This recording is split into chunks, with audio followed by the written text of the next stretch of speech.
Okey, masih ada pelajar yang salah. Jawapan dia, bila dia minta ni kan, soalan minta Q prime intersect dengan R, bersilang dengan R. Okey, so kalau kita buat numbering dia lagi jelas lah. Boleh lagi kurang kesilapan kita akan buat. Okey, iaitu dengan cara kita number all the region. Maksudnya yang ni 1, 2, 3, 4, 5. Kita ada 5 region untuk soalan ni. So bila dia kata Q prime tu maksudnya apa? Bukan Q. Bukan Q. So Q sekarang ni kawasan dia kawasan 2, 3 dan 4. So bila bukan Q dia ialah 1 dengan 5. So kita list dulu 1, 5. Kemudian dia kata intersect dengan R. So kawasan R kat sini ada nombor 4 dan 5. So kita list 4, 5. And then bila dia nak intersection dengan R, Q prime intersection dengan R maksudnya bersilang. So kawasan mana yang sama? Kita tengoklah dekat sini. Apa nombor yang sama sini antara 1, 5 dengan 4, 5? 5 kan? 5. So, kita pun lorek lah nombor 5. Itulah jelas jawapannya. 1 markah kat sini. Lorek pertama 1 markah. Then, yang kedua. P union ada kurungan Q intersect R. Kurungan ni maksudnya apakah hasil kawasan dekat Q intersect R ni yang akan union, yang akan kesatuan dengan P. So, maksudnya kita kena solve yang dalam kurungan ni dulu. Okay. So cikgu sama juga kita guna numbering punya method. Cikgu listkan kawasan ni kepada 1, 2, 3, 4, 5. So kat sini dia perlukan P, Q and R. Okay, so P ialah kawasan 1 dan 2. Manakala Q intersect R. Maksudnya antara kawasan Q dengan R mana dia bersilang pada nombor 4. So Q intersect R sama dengan 4. Okay, fokus kat sini dulu. Operasi yang dia nak ialah P bersatu. P ialah kesatuan dengan Q intersect R. Kesatuan ni maksudnya kita akan ambil semuanya. So jawapan dia ialah 1, 2, 4. Okay, so kita akan lorek 1, 2 dan 4. Jadi markah pertama kita kena tengok sini dulu. Yang dalam kurungan dulu kan. Yang dalam kurungan kan Q intersect R iaitu 4. So mesti shaded kawasan 4 dulu untuk dapatkan markah yang seterusnya kat sini. Okay, so 3 markah. Okay, ada soalan nak tanya? Tak ada you. Okay, so kita teruskan dengan yang kedua. Okay, yang ni cikgu tengok rumus segitiga pun ada yang lupa. Dia pergi darab X tolak 3 darab dengan 2X tolak 8. Dia lupa rumus segitiga mesti ada 1/2. Okay, so soalan ni dia kata diberi luas kawasan berlorek ialah 30. Ni kawasan segitiga ni luasnya 30. So formula segitiga 1/2 kali tapak kali tinggi akan dapat sama dengan 30. Dia minta panjang EF. Bila kita tengok EF ni ada X kat sini. So kita kena cari X. Kita akan cari X berdasarkan maklumat luas segitiga yang diberi. Okay. So bagaimana cikgu dapat X tolak 3 ni? Sebab E ke H ni semua sekali ni X. Yang ni F kepada ni dia 3 sahaja. So kawasan ni maksudnya X tolak 3. Manakala yang tapak ni pula, ke atas ni dia kata E ke F ialah 2X tolak 1. Manakala sini 7. So kawasan tapak segitiga ni dia ialah 2X tolak 1 tolak 7. Ataupun bersamaan dengan 2X tolak 8. So persamaan pertama ialah rumus segitiga. 1/2 kali tapak kali tinggi sama dengan 30.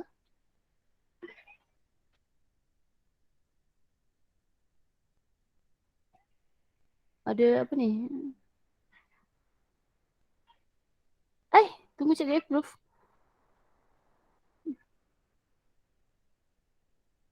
Cikgu punya ni dah auto approve sebenarnya.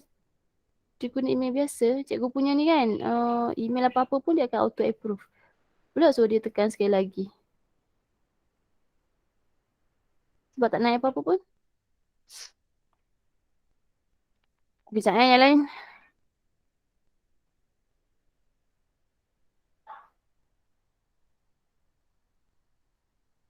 Tak ada pun.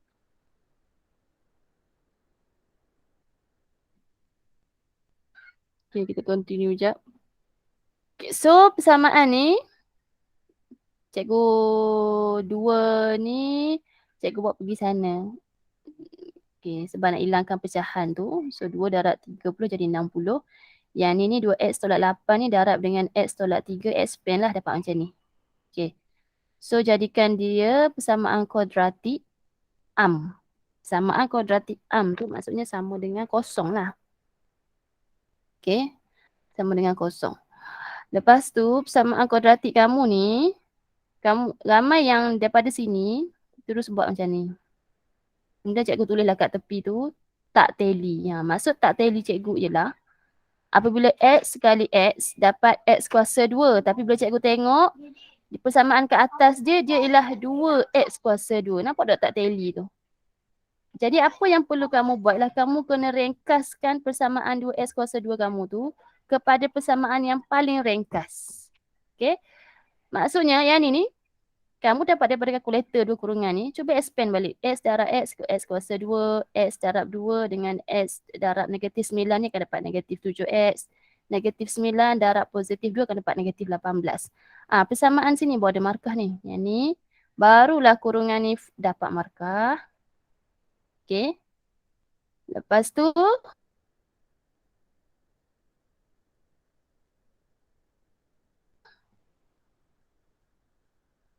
dah dapat X negatif X dalam kurungan ni X tolak 9, maksudnya X dengan 9 ada 1, X dengan negatif 2, kita akan abaikan, kita akan ambil X yang positif. Dan juga yang tinggal setakat ni sahaja, lupa kot bahawa soalan minta panjang EF. EF adalah 2X tolak 1. So 2X tolak 1 masukkan X 9 tadi ke dalam persamaan 2X tolak 1 tu dapatlah 17.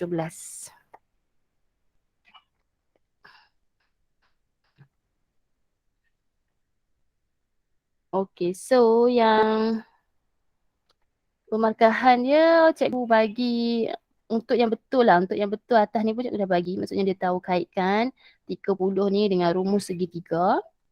Kemudian yang kedua ialah markah persamaan am dia yang telah disimplify.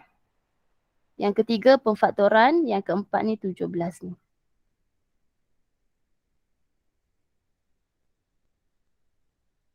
Okay, yang salah tu sila salin.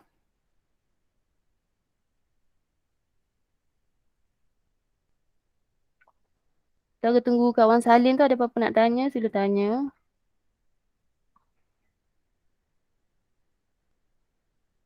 Mina, Arisha boleh masuk lagi? Boleh dah, Tak boleh. reply lagi. Oh, okay. Arisha Dah ada? dah, boleh dah, Masih boleh dah. dah. Okay.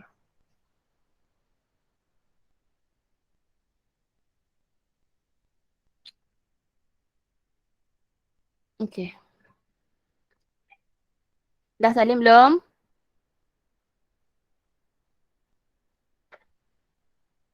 Okay. Cikgu teruskan sebab cikgu rekod kan cikgu punya ni kan. So nanti nanti boleh tengok dekat recording lah kamu salin dia punya kebetulan. Okay, next. Ni soalan nombor 3 ni. Okay, lakarkan graf Y sama dengan sin 2X bagi kosong. X tu mesti di antara 0 hingga 360 darjah di dalam ruangan jawapan. Okay, so kamu punya X mesti ada nilai 0 hingga 360 darjah. Mesti jelas kelihatan. Okay. Ada yang buat separuh kan. Dan sin 2X. Maksud 2X ni dia ada 2 tempoh, 2 kala. Maksudnya jawapan dia sebenarnya macam ni. Okay. Sini mesti 1 dan negatif 1. Sebab apa 1? Sebab nilai tu duduk depan ni sebenarnya depan sin. So sekarang ni depan sin ni nilainya tak ada apa-apa. Maksudnya nilai dia 1 lah. Katakanlah Y sama dengan 2 sin. Kalau 2 sin maksudnya atas ni start dengan 2. Ni negatif 2. Apa nama dia tu?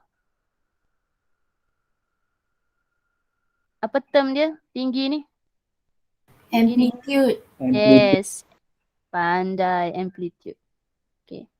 So tu amplitude kita lihat daripada nilai depan sin tu lah. And then selepas tu 2x ni maksudnya dia perlu 2 tempoh, 2 cycle. Kita tahu sin setakat ni je kan. Kan ni satu kala, satu cycle. So bila 2x ni maksudnya dia ada 2 kali. So buatlah 1, 2. Bedok sama rata di antara 0 hingga 360 tu. Okay. So markah, 3 markah tu maksudnya pertama sekali tengok wujud tak bentuk scene.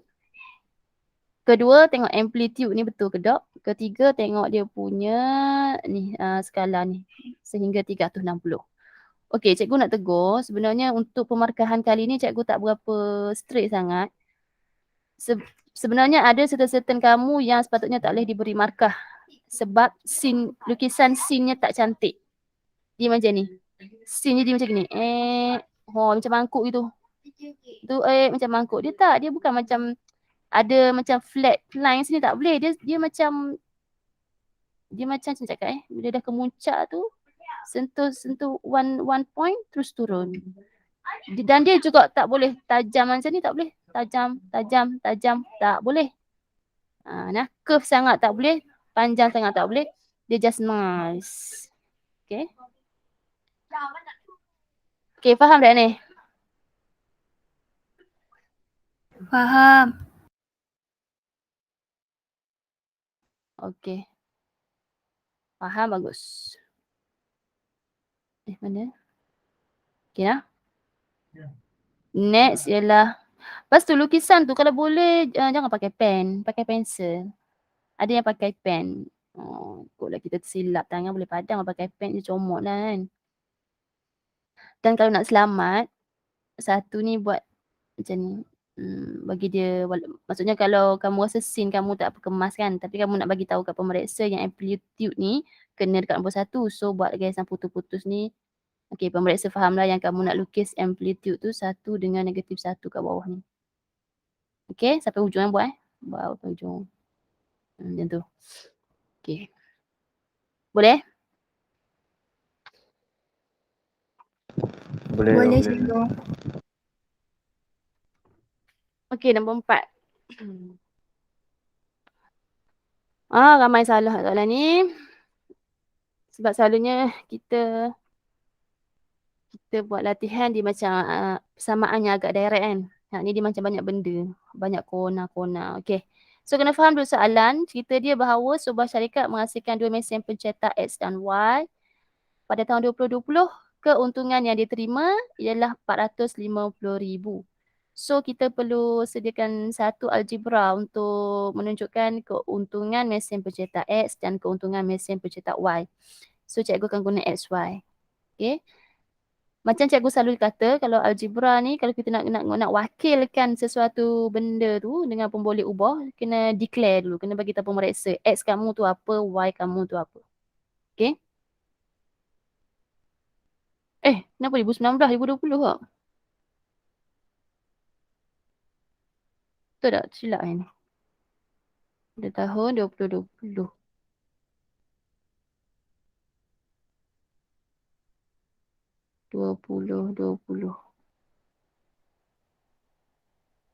Okay, lepas tu first step kita cari 2 persamaan.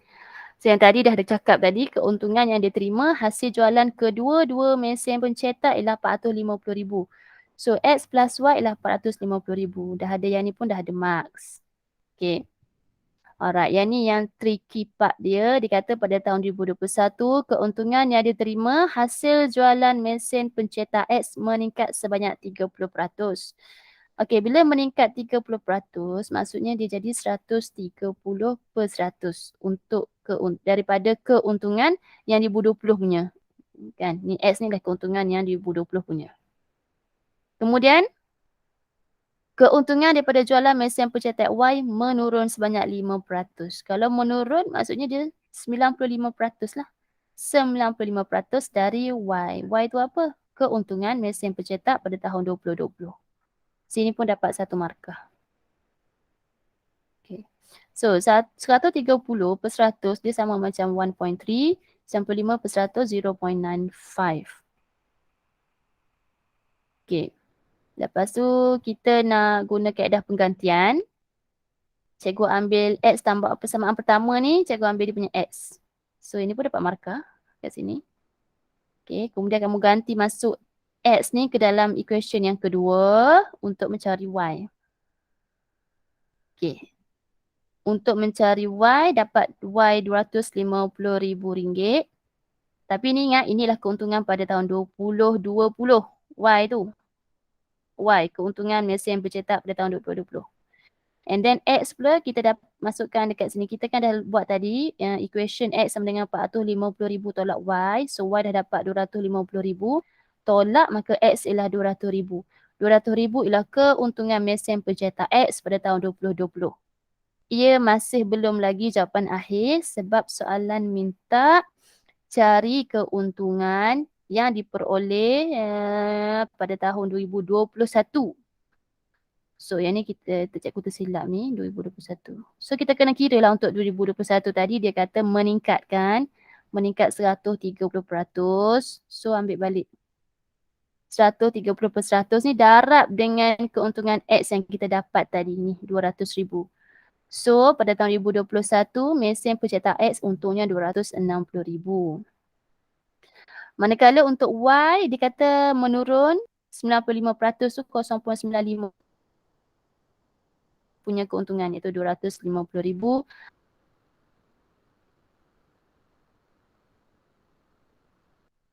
Y pada tahun 2021 ialah RM400. Okey.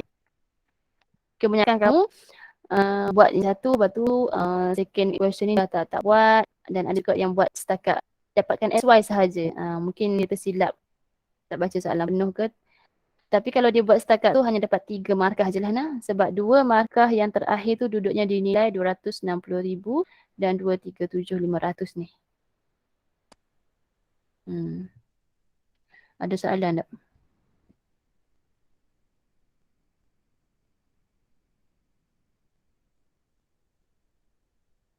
Tak ada. Tak ada Tak ada, cikgu proceed. Andai kata kamu segan nak tanya dalam ni, kamu PM je cikgu tepi nanti. Ya. Okay. Next. Hak ni cikgu rasa soalan senang tapi agak kecewa sebab ramai yang tak tahulah. Ramai yang salah juga. Antara kesilapan, cikgu explain skema dulu lah. Encik Wahid dia punya jumlah pendapatan tahunan sebanyak RM52,000. Itu pendapatan tahunan dia. Ini pelepasan yang dituntut. Lepas tu ditanya jumlah pendapatan bercukai. So kena tahu pendapatan bercukai maksudnya setelah tolak pelepasan semua tu dapatlah pendapatan bercukai Encik Wahid. Iaitu RM52,000 ni tolak dengan RM9,000. Tolak dengan RM5,000, tolak dengan RM2,500. Cikgu kenapa tolak RM2,500? Kenapa tak tolak RM3,100? Sebab itulah kesalahan yang paling ramai orang buat. Dia tolak RM9,000, tolak RM5,000, tolak RM3,100. Dia tak baca kat sini ni. Had. Faham tak maksud had? Maksud had tu, dia boleh claim setakat nilai had tu sahaja. Contoh yang RM5,000 ni, dia tak sampai lagi had RM7,000. So dia boleh claim pelepasan RM5,000 ni. That's why boleh tolak full RM5,000. Tapi yang gaya hidup ni, dia punya perbelanjaan Cik Wahid ni RM3,100. Dah lebih had. Had untuk gaya hidup setakat RM2,500 sahaja boleh claim. Dia dah lebih. So dia tak boleh lah. Dia bolehlah claim setakat paling maksimum dia punya had tu iaitu RM2,500. So dapatlah dia. Masukkan. So pendapatan bercukai dia adalah RM35,500.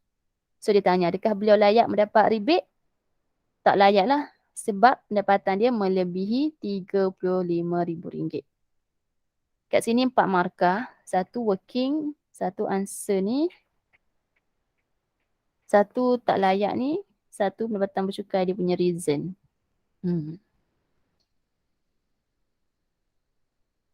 Okay, had ni main peranan. Kamu kena baca dalam insurans ni. No, cukai.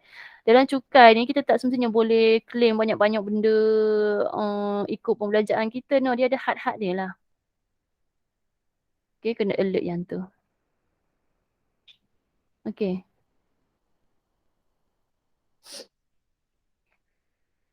Okey, cikgu. Cuma kan, adakah beliau layak mendapat rebate cukai sebanyak RM400? Ramai yang jawab tidak layak dan jawab tak layak je. Dia tak bagi reason. Okay, so tu cikgu tak salahkan kamu sebab soalan pun tak adalah cakap berikan justifikasi anda ke apa kan. So siapa yang jawab tidak layak pun cikgu bagi 2 markah dah kat situ. Okay. Seterusnya ialah nombor 6. Boleh? Boleh. Okay. Ni form 4 punya tajuk. Sebab dia ialah sukatan serakan data tak terkumpul. Okay, dia ada data 2, 3, 4, 5, 6 dan variance dia ialah 2. So dia kata berdasarkan maklumat di atas, hitung variance baharu jika setiap data ditambah dengan 2. Maksudnya 2 ni tambah 2, 3 tambah 2, 4 pun tambah 2, 5 tambah 2, 6 pun tambah 2. Okay, so apakah variance baharu? Okay. Ramai yang cikgu tengok dia kira semula. Maksudnya 2 tambah 2, 3 tambah 2, dikira-kira balik, masukkan dalam rumus variance pun akan dapat 2. Tapi sebenarnya, markah untuk soalan nombor 6 ni berapa markah? 3 markah. 3 markah, sikit je. Maksudnya, untuk A ni 1 markah, dekat B ni 2 markah. So 1 markah, dia tak logik kalau kita nak kira banyak-banyak macam tu. Maksudnya dia ada, dalam textbook kamu, sekejap cikgu buka textbook sekejap. Sekejap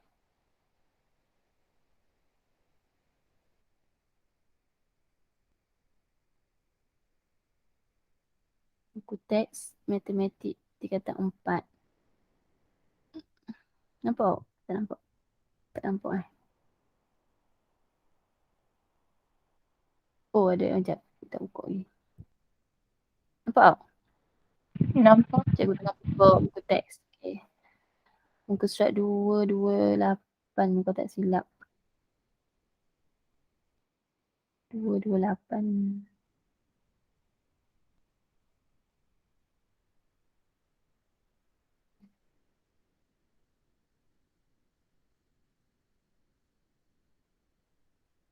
Ni 227.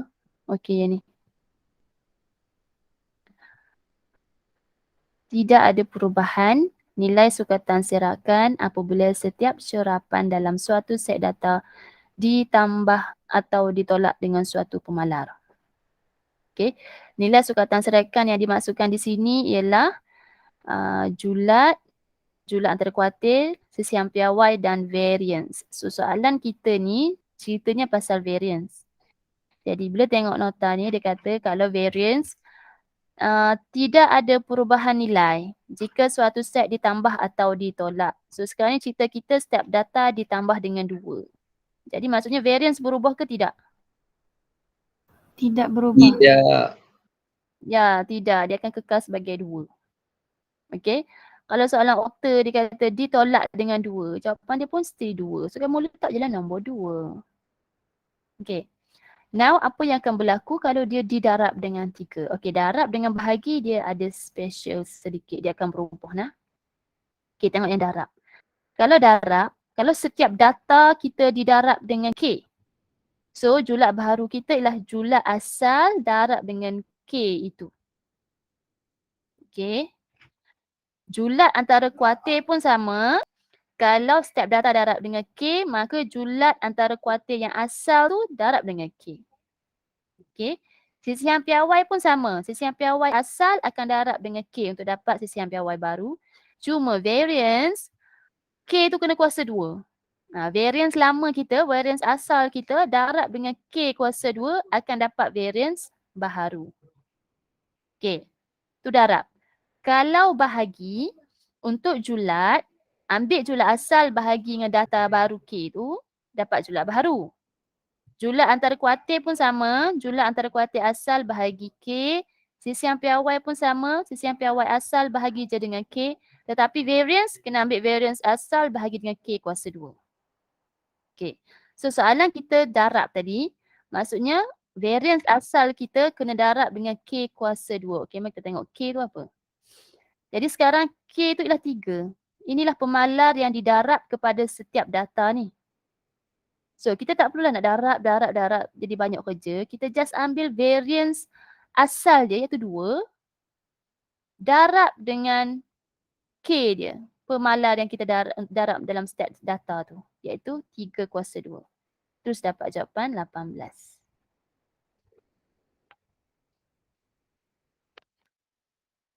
Okey.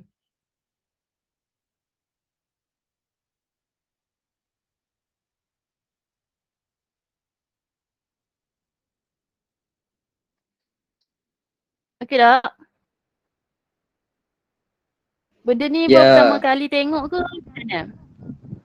First time. Eh, First serius time lah, before first time lah. trial. First time before trial. Oh, maksudnya dah ni tajuk form 4 ni kan. Kebetulan kita buat latihan tak kena latihan ni. So dia keluar trial, okey lah. So nanti dia keluar SPM nanti, tak terkejut.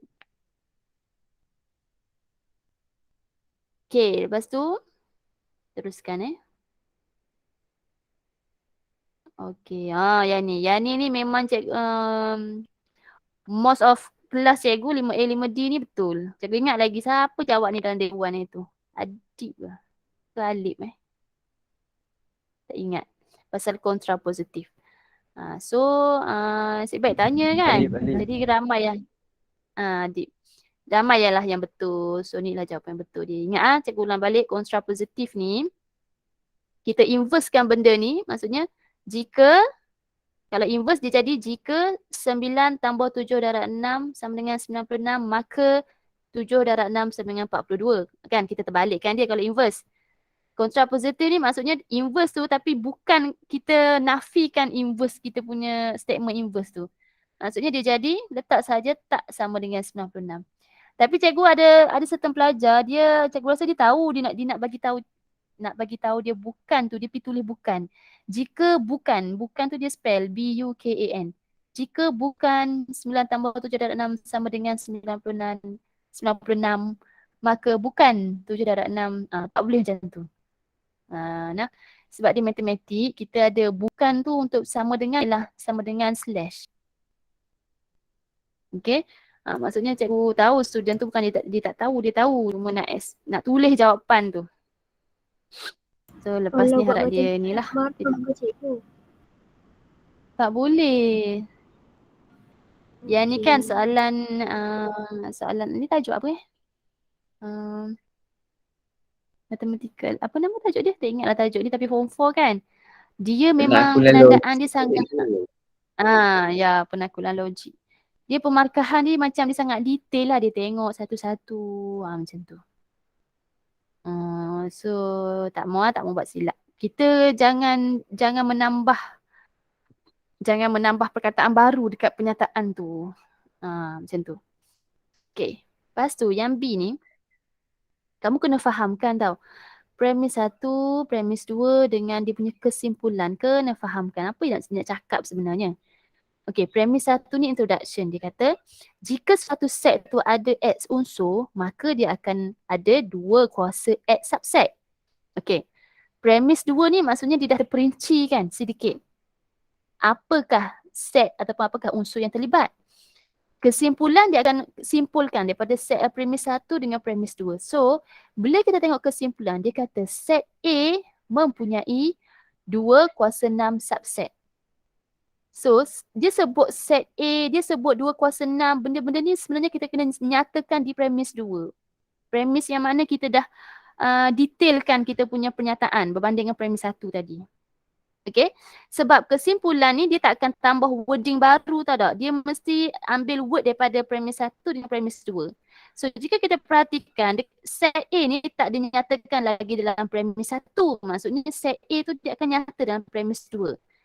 6 ni pun sama. 2 ada kat sini 2 tapi untuk premis 1 dia baru nyata 2 kuasa X. Tapi dekat kesimpulan dah muncul 6. Maksudnya X sama 6 tu kena sebut di premis 2. So ayat dia jika suatu set, dia masih umumkan premis 2 ni kita kena nyatakan tu set apa. Disebabkan kesimpulan dah menyatakan set A, so kita akan start dengan set A mempunyai dan X ni kan 6 dia kata, dia guna 6. So set A mempunyai 6 unsur. Okay, bila dia kata set A mempunyai 6 unsur, barulah kesimpulan dia set A mempunyai 2 kuasa 6 subset. Okay. Ni premis 2 kat sini sebenarnya premis 2 terletak yang didetailkan.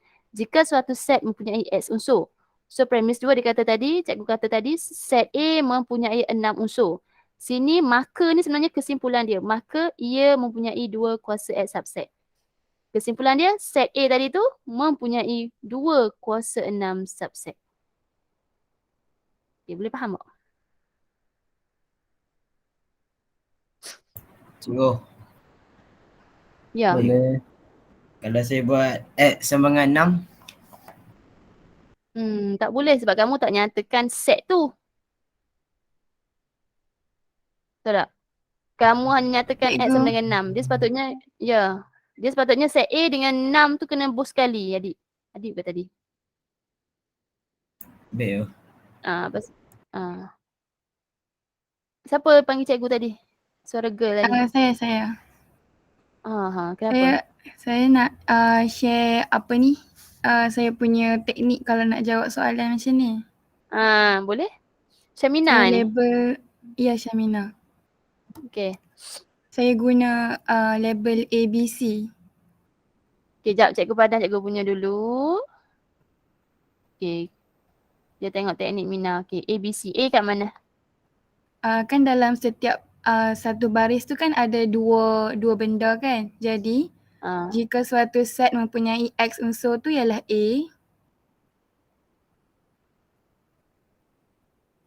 Kemudian maka ia mempunyai 2 X subset tu B.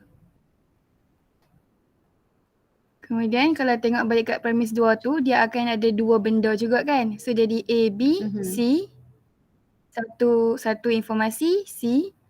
Satu lagi A. Ulang balik A. Macam mana? So kat premis and then, 2 ni dia akan jadi? Di sini A, B, C and then A, C, B. C dengan A. Saya tak faham. Sini B, A. Oh, sini C dengan A. Dekat premis 2 lah C dengan A. Ya. C dan A macam tu. Betul. Betul tak? Ya, betul. Okay, Lepas tu kan tadi A, B, C. Kemudian dia akan jadi A, C, B pula. Set A tu ialah C dekat kesimpulan. C. Kemudian mempunyai 2 kuasa 6 subset tu ialah B. B. Oh, maksud kamu A, B, C. Lepas tu A, C, B macam tu. Ya. Betul ke? Betul. Okay. Lepas tu kita Jadi maksud Mina. nak Ya, teruskan. Lepas tu kita tengoklah premis 2 tu kan ada C dengan A. So kita tengoklah C, dia punya label dekat set A tu kan, ayat set A. Kemudian kalau untuk A tu, untuk ayat atas tu, suatu set mempunyai X unsur tapi kita highlightkan dekat X unsur tu lah. Kemudian kita tengoklah maklumat untuk X tu ialah 6. Jadi kita masukkan terus je. Okay. Boleh membantu. Macam formula pula A, B, C dan A, C, B. Maksudnya premis 2 ni kalau kita confuse kita nak starting dengan apa, kita tengok partner C dia tu dekat kesimpulan. Set A. So kita start dengan set A. And then A tu kena cerita pasal unsur. Tapi kita kena detail lah kan. Unsur tu janganlah guna X, kena detailkan lagi. Iaitu 6. So set A mempunyai 6 unsur. Macam tu pun boleh. Okay, ada lagi nak tanya?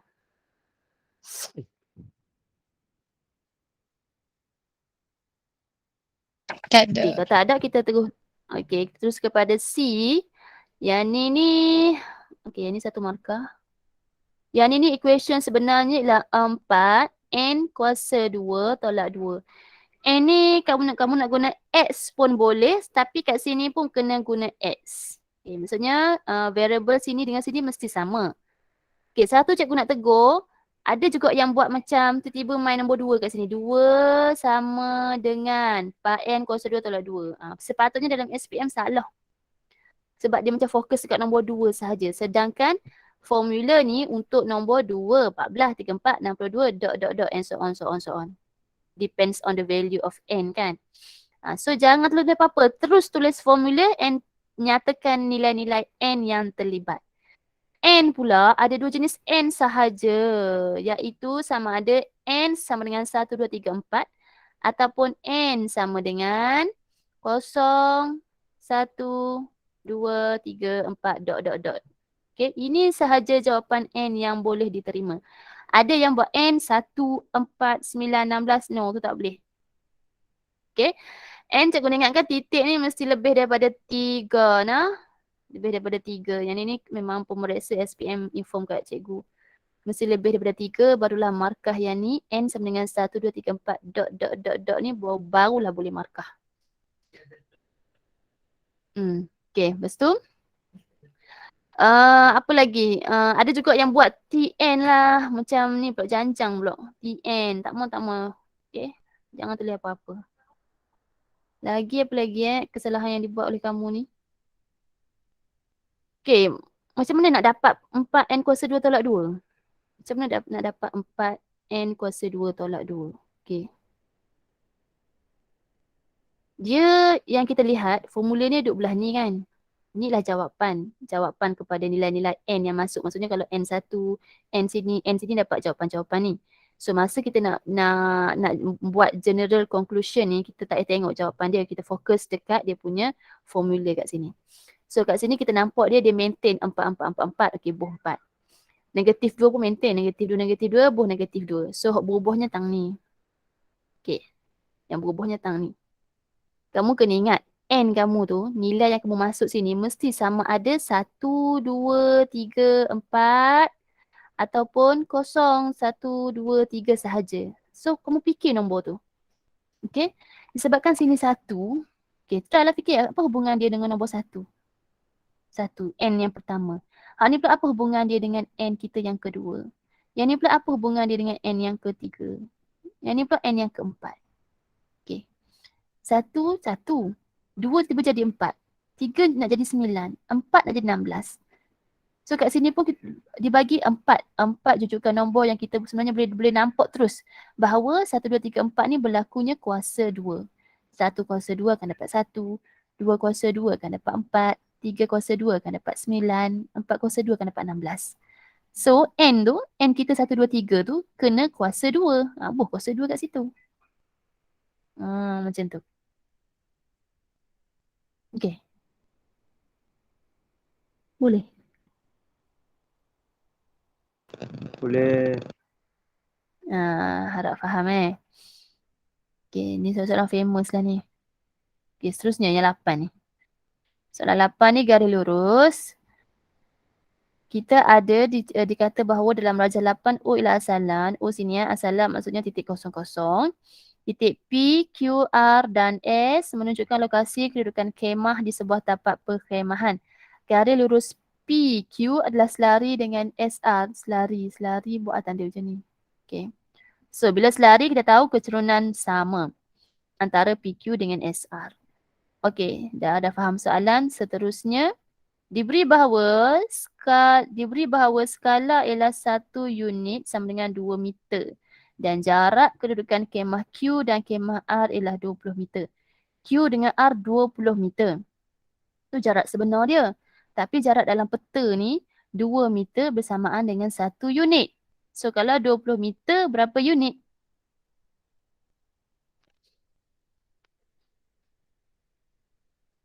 Sepuluh. 10. So maksudnya bila QR ni 10, automatik R ni dia punya koordinat X dia 10 lah. Okay. Seterusnya nyatakan persamaan garis lurus QR. Okay. Persamaan garis lurus QR. QR ialah satu garis lurus yang menyentuh paksi Y. Bila sesuatu garis lurus, dia sentuh paksi Y, maksudnya X-nya kosong. Dan persamaan dia akan jadi Y sama dengan apa? Okay. Sama juga macam, okay, katakanlah ni kamu punya graf. Okay. Ada garis lurus. Straight menyentuh paksi X. Cari persamaan. Kalau kes ni, persamaan tu akan ada X sama dengan apa persamaan dia. Tak ada dah Y. Y kan jadi kosong. Okay. Apakah nilai X kat sini? Apakah nilai Y kat sini? Okay, untuk kes yang X ni, nilai X ni adalah nilai yang mana garisan ni menyentuh paksi X. Katakanlah dia menyentuh paksi X ni pada nombor 8. So, persamaan garis lurus ni akan jadi X sama dengan 8. Okey, kita dah sekarang nak cari Y. So kita perlukan apakah nilai Y pada titik Q ni? Dan kita ada persamaan PQ iaitu 5Y sama dengan 8X tambah 50. Okey. Sekarang ni kita nak tahu nilai Y pada Q. Yang mana kat sini X-nya ialah kosong. So kita boleh guna persamaan ya. Sebab specialnya Q ni dia duduk atas line QR. Dia juga duduk atas line QP. So kita boleh menggunakan persamaan ni untuk cari Q punya koordinat. Yang mana kita akan gantikan X dengan kosong. Sebab apa? Sebab titik Q berada di atas spasi Y, X-nya kosong. Masukkan X kosong. Dapatlah Y sama dengan 10. Itulah persamaan dia. Persamaan QR tu. Y sama dengan 10. Selesai. Okay. Lepas tu, cari persamaan garis lurus yang menghubungkan kemah S dan kemah R. Okay, yang ni. RS lah. Okay, disebabkan dia selari, so keserunan sama. Tapi keserunan dia berapa? 8 ke keserunan dia? 8/5. Keserunan boleh ambil direct. 8/5. Kenapa jadi per 5?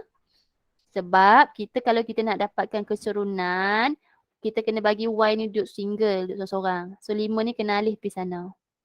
Okay. So bila 5 alih ke sana, persamaan dia ialah 8/5X tambah 50 bahagi 5, 10. Sebab persamaan arm garis lurus ialah Y sama dengan M X plus C. M ni ialah keserunan. Kita akan ambil nilai keserunan ni jika Y kita single. That's why lah yang ni 5Y ni tak mau kena tukar jadi Y dulu. Barulah muncul keserunan sebenar dia. 8/5. Okay. So kita dapat dah 8/5. Okay, dah dapat Y sama dengan 8/5X. Okay, apa yang cikgu buat ni? Oh, yang ni cikgu ringkaskan dari persamaan ni ya. 5Y sama dengan 8X tambah 50 ni. Cikgu tukar dia kepada bentuk persamaan lah. Y sama dengan MX plus C. Now M cikgu dah ada 8/5 titik. Kita perlukan satu titik untuk buat persamaan garis lurus. So R ni tadi kita dah tahu X kita 10 tadi berdasarkan maklumat yang sara unit 2 meter tu. Dan kita juga tahu bahawa Q ni tadi jawapan dia 10 juga. So R ni koordinat X dia 10, koordinat Y dia pun 10. Maka titik dia ialah R ialah 10, 10. So masukkan dalam persamaan Y dia 10 untuk R sama dengan M, X dia pun 10 plus C, nak cari C. So C kita ialah negatif 6. Maka persamaan dia ialah Y sama dengan 8/5X tolak 6. Okay, dari segi pemarkahan untuk soalan A ni nampak Y sama dengan 10 pun dah dapat markah. Yang ni M, yang ni dan yang ni.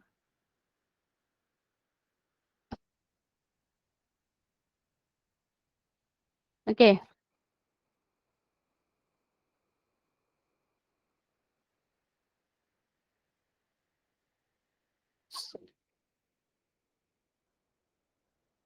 Dah boleh sambung ke tengah salin? Boleh cikgu. Okay. Nombor 9. Encik Rahman merupakan seorang pegawai di sebuah syarikat swasta. Beliau menerima gaji sebanyak RM5,200. Bagi menambah pendapatan bulanan, beliau menjadi ejen jualan langsung dan mendapat komisen sebanyak RM900. So pendapatan dia kat sini kena tambahlah RM5,200 tambah RM900. Okey, jadual 9 menunjukkan perbelanjaan dia. Okey, perbelanjaan dia ni tengok tak ada perkataan had kan. So inilah perbelanjaan dia. Dia boleh sebab dia nak kira aliran tunai, bukan nak claim cukai ni. Hitung aliran tunai. So nak tahu dia positif ke dia negatif. Maksudnya kalau positif ni ada lebihan duit, negatif maksudnya ada berlaku inilah kekurangan duit. So nak tahu aliran tunai dia, kita total up dulu semua ni. And then lagi tolaklah dengan hasil tambah 5,200 dan 900 ni. Jadi macam ni. Okay.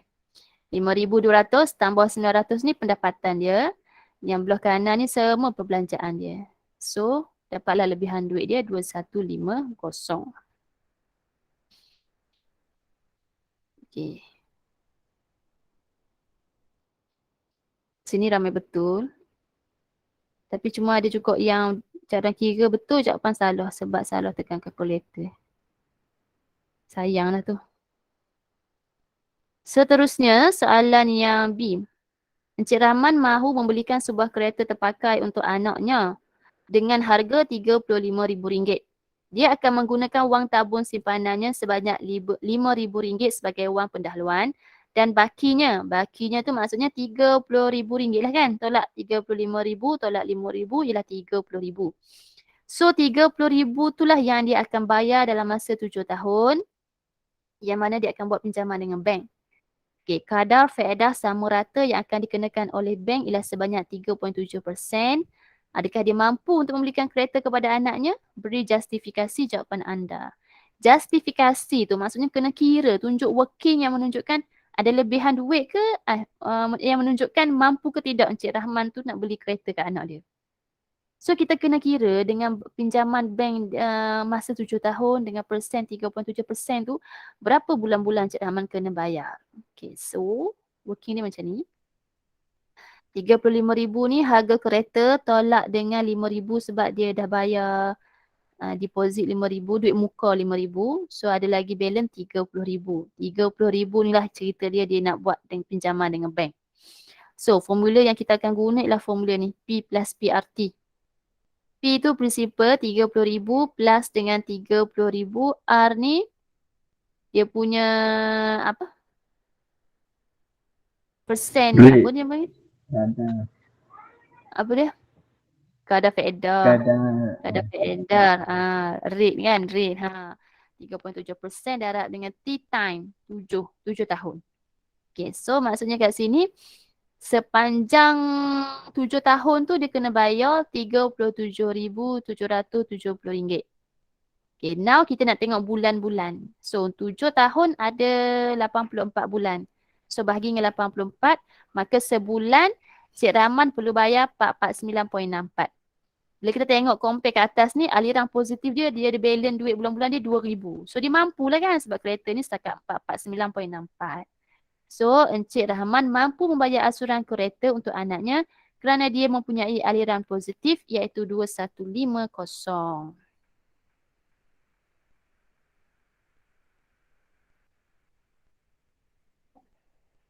Ni 1 mark, yang ni 1 mark lagi.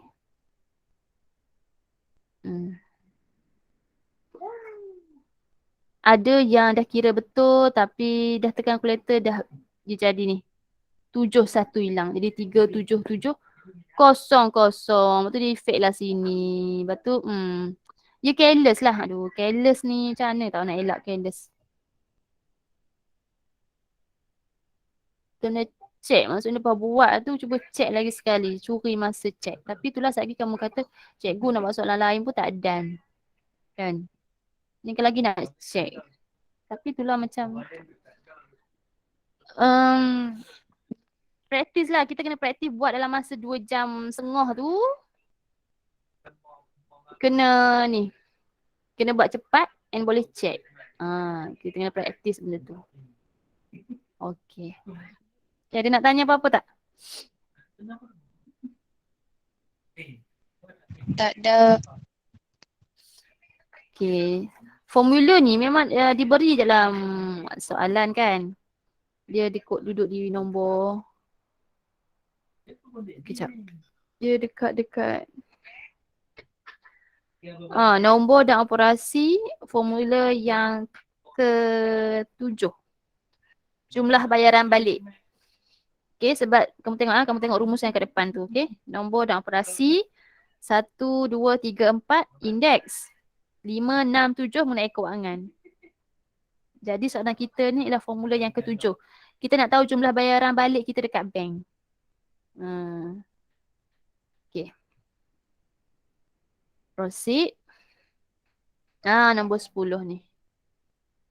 Matrix. Matrix ni pun ramai yang betul lah. Cuma kan A ni cikgu tengok ramai yang duk kira semula. Kira.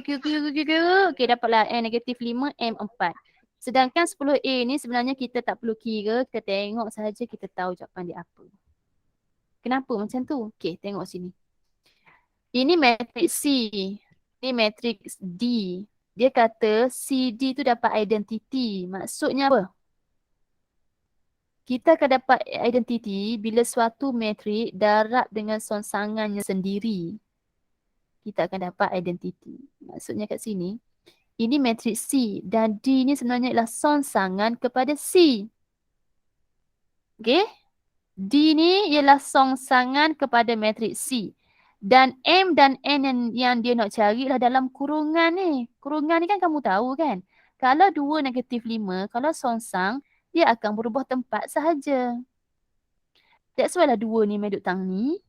So N akan jadi negatif 5. Tu N negatif 5. Siap. Okay. Habis hak ni macam mana pula? Hak ni dia tak berubah tempat tapi dia berubah simbol. Negatif 3 akan jadi 3. Habis tu kalau sini negatif 4, M-nya berapa? M-nya 4. Jimat masa. Tak payah nak kira balik daripada awal. Okay. Siapa baru nampak benda ni? Oh. Tak bunyi suara dengan mesej masuk. Nabila. So lepas ni jumpa soalan macam ni tengok marks dia. Sebenarnya benda markah tepi tu bagi hint kat kamu ni. 5 markah. Maksudnya sini dia nak cari M dengan N. Dah 2 markah dah kat sini. Kira-kira ni lagi mesti 3 kan. So kalau 2 markah ni setakat markah jawapan saja, tak ada dalam kira. Okay. Terusnya barulah kita nak kira. Okay, jumlah harga bagi 3 kilogram mangga dan 2 kilo rambutan RM24. Okay, kita tahu dah kita akan buat. Dia kata dengan menggunakan kaedah matriks. Okay, maksudnya kita kena ada 2 persamaan dulu. Then 2 persamaan tu convert kepada matriks equation kan. So, bila sebut persamaan, kenalah guna variable. Jadi, macam selalu cikgu kata, nyatakan dulu X tu kamu nak wakilkan untuk apa. Y kamu nak wakilkan untuk apa. Okay, macam cikgu guna X untuk mangga, Y untuk 1 kilo rambutan. So kita start. 3 kilogram mangga maksudnya 3X plus 2Y akan dapat RM24. Then 5X tambah 4Y akan dapat RM44. Okay, dekat sini tak ada. Untuk skema ni, untuk SPP raya ni, persamaan yang kamu tulis tak dapat markah lagi. Markah dia dia ni dekat sini. Dalam bentuk matrix form. Okay. Ada lagi yang masih tak tahu macam mana nak convert linear equation ni kepada matrix equation. Susun saja. Tengok daripada sini pun nampak dia macam duduk dalam segi 4 ni kan. So susun 3, 5, 2, 4. Ambil nombor dia dulu. Kemudian ambil XY. Kemudian sama dengan 24, 44 susun macam tu. Ada juga yang terbalik. Yang terbalik lah kan. 3, 5, 3, 5. Janganlah dia buat 3, 2 pula. Tak. Dia susun betul-betul sebiji ikut susunan equation kita. Okay. Lepas tu kita nak cari XY. Sebenarnya kita nak cari X sahaja kan. Sebab soalan pun tanya 1 kilo of mango. So nak tahu X sahaja. Tak apalah kita buat. So yang ni markah ni dia nak tengok kat sini. Betul tak kamu buat songsangan? Yang ni bawah ni betul ke tak? AD tolak BC kamu dengan betul tak kamu susun terbalikkan nombor-nombor dalam kurungan ni. Okay. Lepas tu markah seterusnya. Markah seterusnya tak ada sini terus. Jadi kiraan sini kena betul barulah melayakkan kamu markah terakhir di sini. Okay, siapa yang buat X 4 dengan Y 6 sahaja masih tak dapat markah. Okey, sebab soalan tanya dengan menggunakan kaedah matrik cari harga bagi 1 kilo mangga. So kena stick lah final answer kita harga mangga ialah RM4.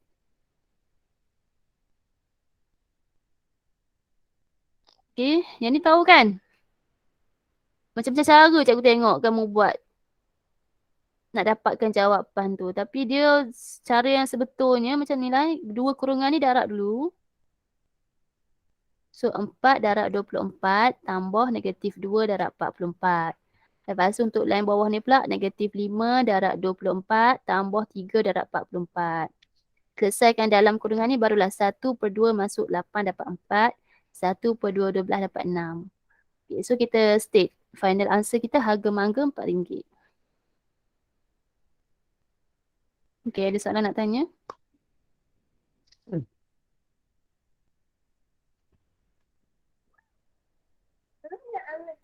Tak ada.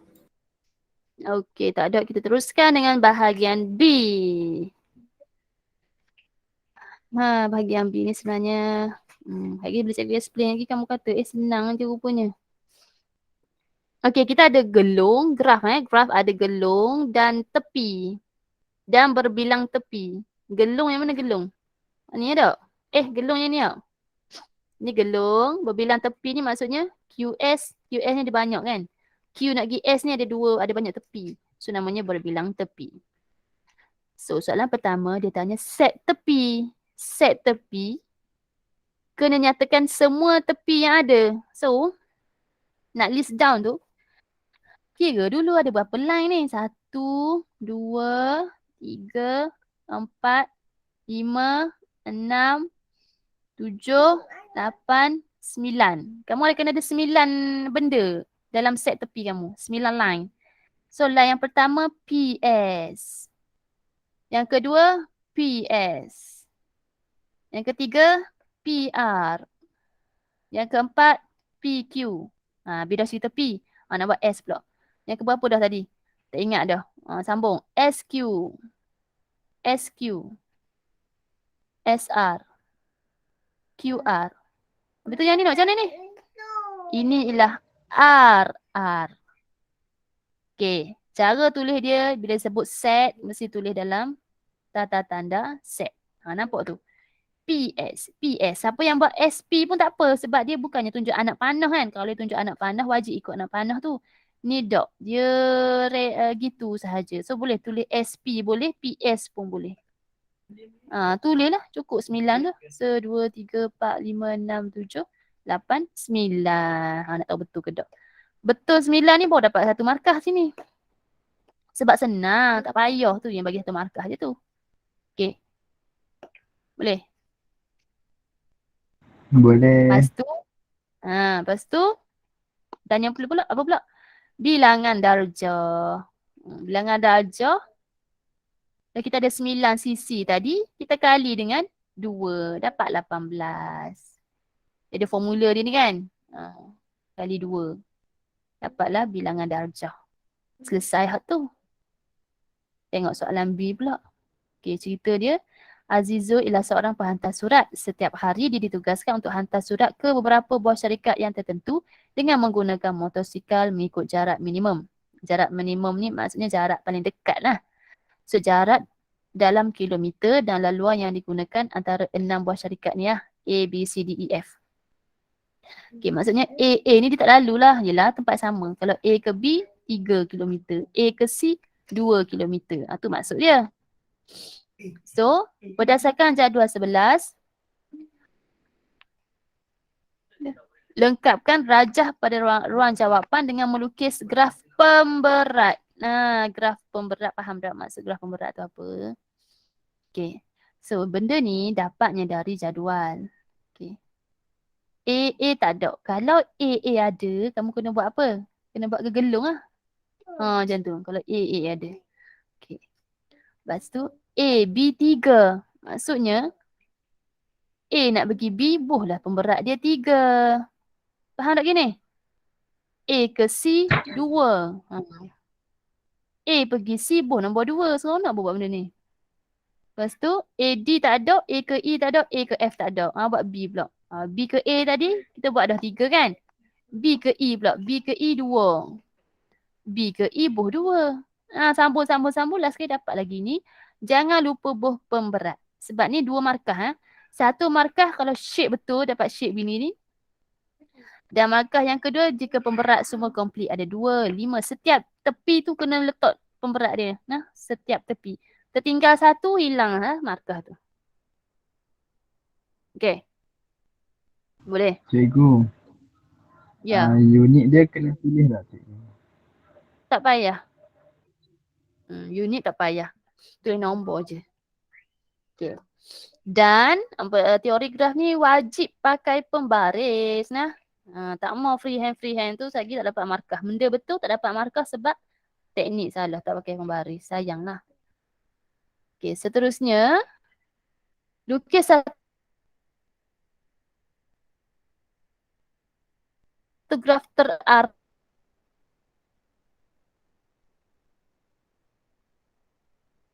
Bila sebut graf terarah, kena ada anak panah, kena ada arah lalu daripada mana ke mana. Syarikat A, starting point kita syarikat A dan menuju ke semua syarikat yang lain. So yang paling galaunya ialah ni lah. A kepada C, C kepada D, D kepada F, kepada E, kepada B. Yang mana total dia, okay, A ke C 2, tambah 2, tambah C ke D 5. Kemudian D ke F 2, tambah 2. Ni yang cikgu buat kat sini ni Cikgu kira dia punya pemberat. Dia punya kilometer. So dapatlah 12 kilometer. Okay, cerita dia kat sini untuk soalan 2 ni saja 4 markah.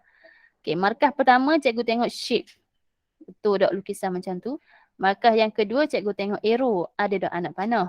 Tak ada anak panah, tak ada lah markah yang kedua. Untuk 12 kilometer ni, dia ada 2 markah kat sini. Satu markah jalan kerja, satu markah jawapan akhir. Andai kata kamu tak buat yang jalan kerja ni, kamu congok kan dapat 12 terus? Tak boleh. Dia jadi hilang 2-2 markah. Sebab nak dapatkan jawapan akhir ni, kena dapat markah kat sini dulu. Jadi dalam matematik ni, walaupun boleh congok, even 1 tambah 2 dapat 3 pun, sila tulis. Tulislah semua benda cara kerja. Apa yang kamu tekan kat calculator tu, semua tulis. Ada markah dia. Sebab kamu pun tak tahu kan, markah tu kat mana. Sebab working jadi macam-macam. Mungkin working yang ni ada markah, working yang ni tak ada markah. Kita pun tak tahu benda tu. So nak selamat, tulis semua working. Okay, kelas? Faham? Okey, cikgu. Boleh. Okay. Seterusnya. Soalan ni pun. Rasa waktu buat latihan tak ada masalah langsung. Mai dekat ni. Barulah nampak tak menguasai pun lagi ni tajuk ni. Baik kelas D, baik kelas A.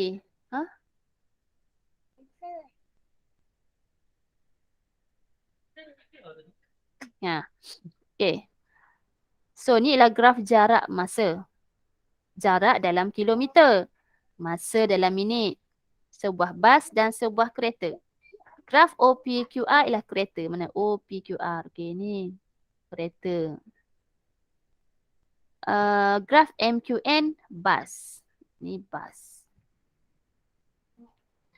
Okay, graf ni. Okay, habis selesai. Okay, hitung nilai T. Kita tengok T ni. T duduk sini. Okay, T ialah koordinat yang ada pada line MQN. Jadi cikgu nak guna formula kecerunan.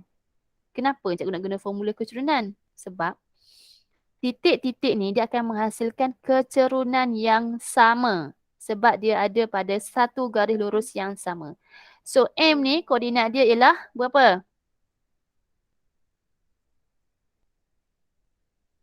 Berapa M? 0.40. Okay, Q? T20. N? 25.0. Yes. So, ni cikgu pun dah senaraikan. MQN yang mana tiga-tiga ni kalau kita pick mana-mana titik, kita kira kecerunan, nilai kecerunan akan jadi sama. So, mula-mula cikgu kira kecerunan MQ ni. Okay, tengok ni. 40 tolak 20. Kecerunan tawan formula dia Y2 tolak Y1 bagi X2 tolak X1 lah. So, Y dengan Y ni, X dengan X ni. Okay, dapat formula kecerunan lah ni kan. Yang mana nilai kecerunan tu akan sama jika cikgu ambil M dengan N ni. Sebab M tak ada T, N pun tak ada T. Janganlah pergi ambil Q, ada T pula. Okay. Kita ambil yang titik yang lengkap iaitu M 040, N 250. Pun kita kira kecerunan dia. 40 tolak 0, Y tolak Y. 0 tolak 25, XX. Okay. Berdasarkan equation ni sahaja kita cari T kita. Okay. 20 bahagi negatif T sama dengan 40 bahagi negatif 25. Cikgu buat darab silang, cikgu cari T. Dapatlah 12.5.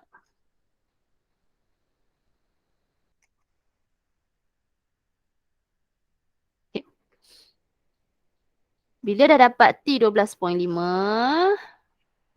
ini 12.5, soalan tanya,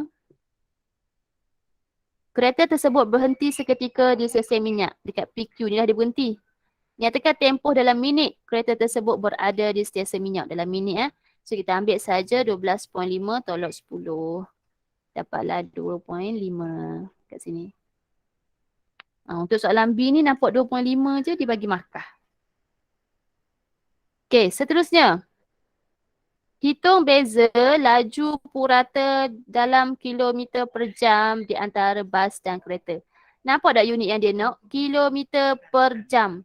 Graf kita kilometer dengan minit. So, minit kena tukar kepada jam. Okey. Laju purata maksudnya total jarak bahagi total masa. So, jarak untuk bas dan kereta semua sama. Semua 40 km, 40 km. Yang membezakan ialah bas ialah 25 minit, kereta 30 minit. Tetapi minit-minit mereka kena bahagi dengan 60 untuk tukar kepada jam. Jadi macam ni. 40 per 25 minit tu kena bahagi 60. Yang ni pun 30 minit kena bahagi dengan 60. So, dapatlah 96, satu lagi dapat 80. Dia nak tahu beza, kita tolak. Dapatlah 16. So, sini 1, 1, 1.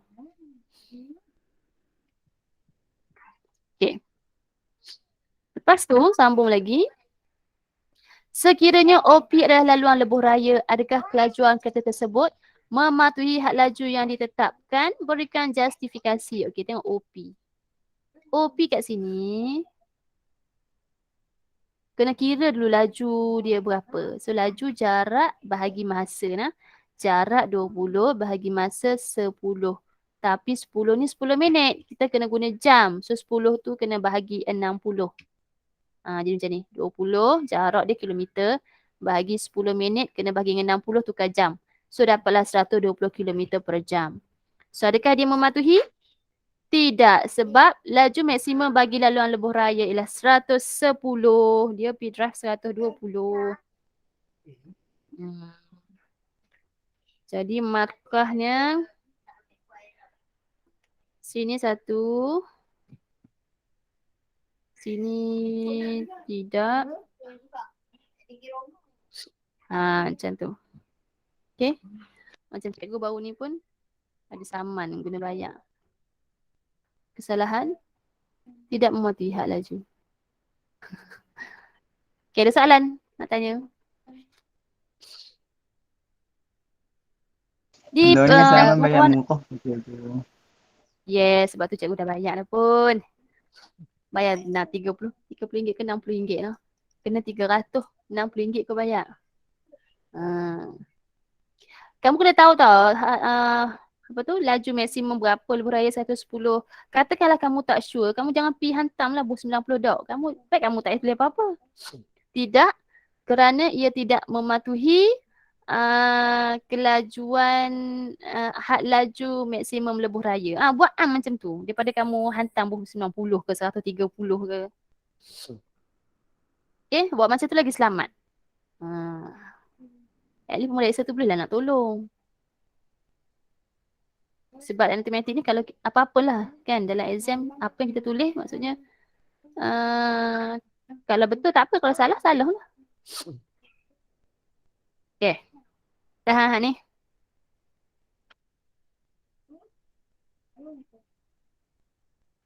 Dah cikgu. Okay.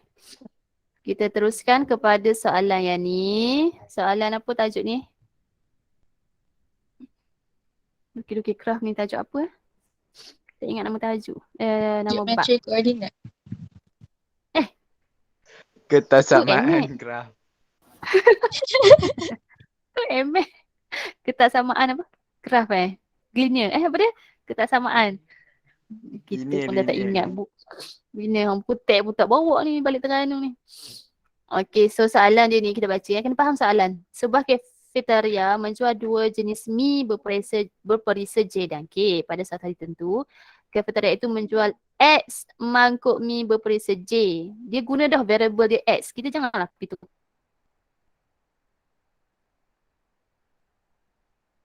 Bukan guna M ke J ke S ke apa. Guna X lah. Sebab soalan nyatakan guna X. Dan Y mangkuk mi berperisa K. K kena guna Y. Okay. So harga semangkuk J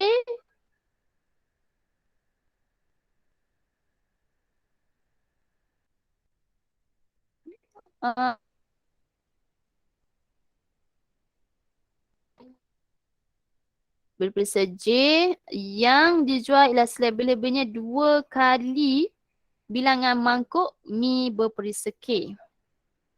So bila selebih-lebihnya simbol dia akan jadi lebih kecil atau sama dengan. So X lebih kecil atau sama dengan 2Y. Seterusnya, jumlah bilangan mangkuk mi yang dijual tidak lebih 80 mangkuk. So jumlah bilangan mangkuk mi tu maksudnya X plus Y. X plus Y lebih kecil sama dengan 80. Sebab dia kata tak boleh lebih daripada 80. Dan yang ketiga, jumlah jualan ialah sekurang-kurangnya RM320. So, semangkuk tadi RM8, satu lagi mangkuk RM4. So, darab dengan variable masing-masing. So, 8X tambah 4Y lebih besar sama dengan 3.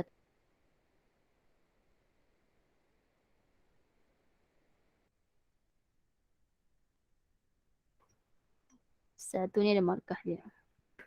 Okay. Untuk kes yang mangkuk-mangkuk mi ni, benda yang maujud yang kita boleh kira kan. So, boleh guna nilai sama dengan ni. Kena ada. Boleh bilang tau. 1 mangkuk, 2 mangkuk, 3 mangkuk gitu. So, buat sama dengan tu. Okay, now dia suruh kita lukis graf kan.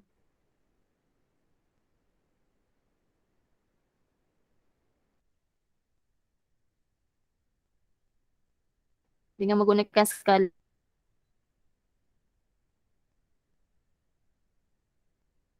Skala ni kena betul 2 cm kepada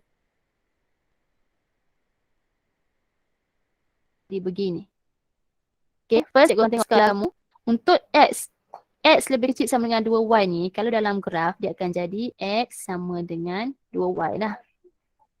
Okay.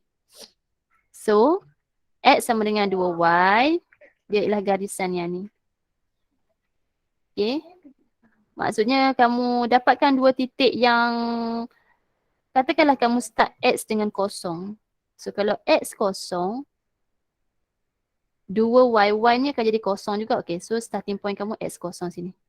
Lepas tu untuk X yang seterusnya, jangan ambil 10 ke 20 dekat sangat. Cuba ambil X 80. So kalau X 80, 2Y ni, Y ni kena jadi 40 lah. Baru dia akan sama kan 80 kiri, 80 kanan. So X 80, Y 40. So X 80, Y 40. Tengok ni 40. 40, 80. Ni tanda garis. Okay, dia lagi selamat kalau ambil titik yang berjauhan tau. Ujung ke hujung. Lagi bagus, lagi accurate kamu punya line. Sebab ada yang kawan kamu bukan salah. Bila dia terlampau memilih titik yang dekat, contoh dia ambil titik 80 dengan 70. Dekat ni. So pembaris dia tu ada tendensi untuk sengit sikit kat ujung ni. Yang case student tu kalau cikgu, kalau betul lah kalau cikgu masih ingat. Dia punya line ni akan terkensok dekat 41. Dia jadi salah lah. Dia jadi salah. Sebab cikgu kalau marking, cikgu akan tengok ujung ni dan hujung. So selamatnya ambil ujung dengan ujung supaya pembaris tu dah diikat dari ke atas ni dengan bawah ni dia tahu dah hala yang dia nak pergi. Kalau dekat sangat dia tak tahu nak hala nak pergi kat bawah ni boleh kensok ke kanan, boleh kensok ke kiri kan. Okay, tu untuk 2Y sama dengan X. Kalau yang kedua iaitu X tambah Y sama dengan 80. Okay, kalau yang macam ni cikgu suka jadikan X kosong dan Y kosong. Kalau X kosong, Y 80. Mana? X kosong, Y 80. Tanda sini. Tu X kosong. Kalau Y kosong tu X yang 80. So kalau Y kosong, X 80 di sini. Ambil baris garis. Seterusnya ni pula. 8X tambah 4Y sama dengan 320. Pun sama. Cikgu jadikan X kosong. Bila X kosong, Kosong kali 8 kosong. So 4Y sama dengan 320. Y akan jadi 80. So akan sama juga. Sini kali 80. Tu tadi untuk X kosong. Kalau Y kosong pula, kosong kali 4 kosong dekat sini. So 8X sama dengan 320. So X ialah 40 lah kan. Nak dapatkan 320, 8 kena darab dengan 40. So dapat 40 sini. So garis. Okay. So cikgu dah terangkan cara nak lukis graf tu. Ambil 2 titik. 2 titik sahaja yang jauh. Yang jauh. So tadi markah pertama skala, markah kedua ialah untuk 3 titik ni. 1, 2, 3. Dan markah terakhir ialah lorekkan ni. Okay. Boleh tak? Cikgu, kalau kita letak persamaan dekat garis tu, kalau kita tak letak, dia kira betul ke salah garis yang kita buat? Betul. So cikgu nasihatkan pun tak payah tulis pun tak apa. Kalau kamu nak tulis tak, macam nak bagi kamu tak confuse kan. Maksudnya garisan ni dah kamu lukis. Garisan apa lagi tak lukis, kita boleh check kalau kita label. Tapi kalau kamu tak selesa pun tak apa, tak payah tulis. Terus lukis pun tak ada masalah. Okay. Lepas tu untuk soalan ni, yang terakhir ni dia kata, cari bilangan maksimum dan minimum mangkuk mi perisa K jika bilangan mangkuk mi yang perisa J yang dijual pada hari itu ialah 40. J 40. J ni Y kan? So Y tu paksi Y sini. So bila kita tarik, dia beretuh kat sini yang paling minimum. Maksimum pula paling maksimum ni dia beretuh tang ni.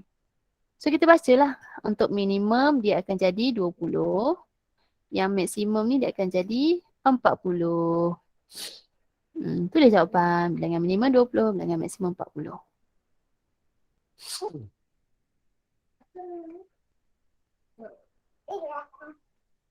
Okay.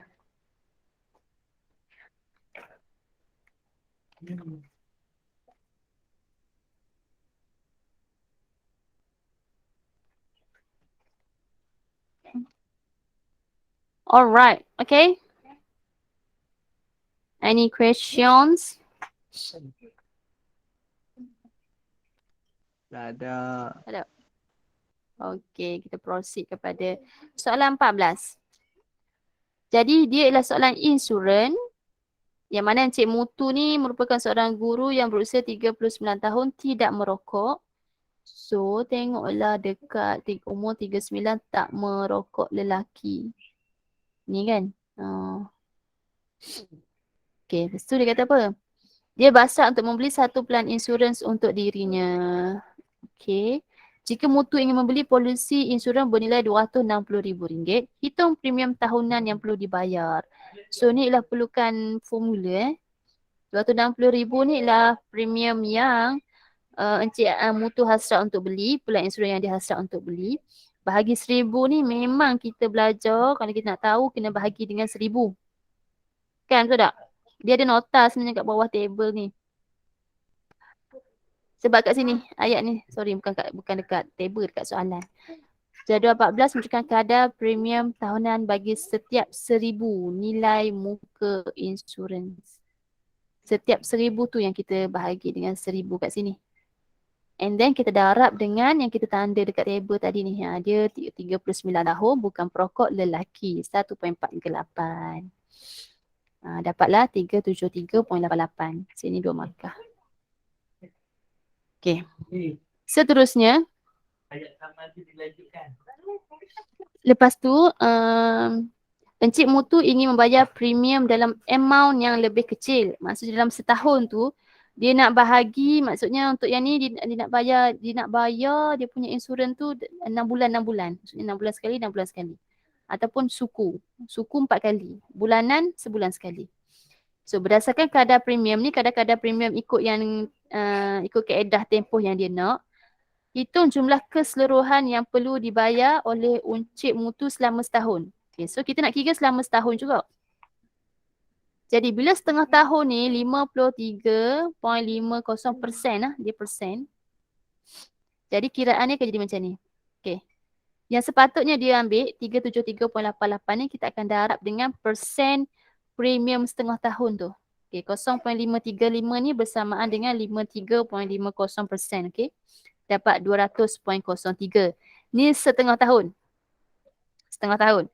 So, bila setahun, kita kali 2. Akan dapat 400.06 sen. Okay, itu cerita setengah tahun. Untuk suku tahun, kita ambil nilai insurans dia 373.88 darab dengan suku tahunan iaitu 28.30%, kita akan dapat 105.81. Ini untuk suku tahun. Soalan minta tahun. So suku kita tahu dalam setahun tu dibagi 4. So kalau nak tahu tahunan kita kali dengan 4. Akan dapatlah 423.24. Untuk seterusnya bulanan, kita ambil insurans dia tu kali dengan premium tahunan peratus bulanan. 10.81% dapat 40.42. Ni untuk bulanan. So setahun kena kali 12. 485.04. Okay, untuk ni markah dia ialah darab dengan persen. Betul darab dengan kalau setahun kena kali 2. Suku tahun pun sama. Darab persen kemudian kali 4. Bulanan pun sama. Kali persen kali 12. Barulah dia betul. Full mark. Muhammad Salim ke? Ya. Sila. Siap bagi tahu.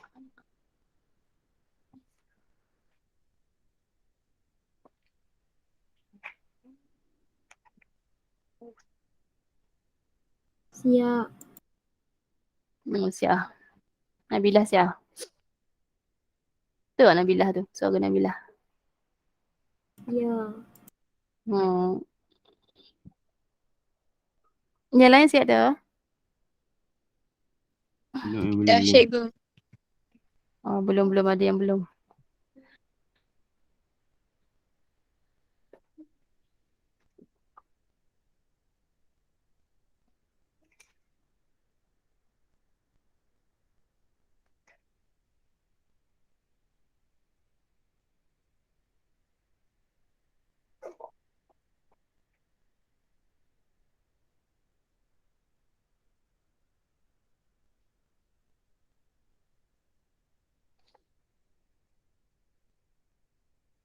Dah. Okey. Yang ni cikgu tak tahu dia form 4, tak ingat form 4 ke form 3. Tapi rasa form 3 kot. Tak jumpa pula kat form 4 yang ni setahun-tahun tu. Kat form 5. Okey, tak apa. So, kita mat ni memang kena tengok daripada form 1 sampai form 5 SPM mat ni. Okey, lukisan ni macam-macam jenis lukisan ni yang cikgu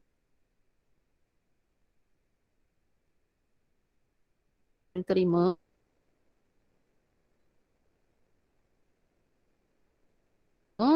Tapi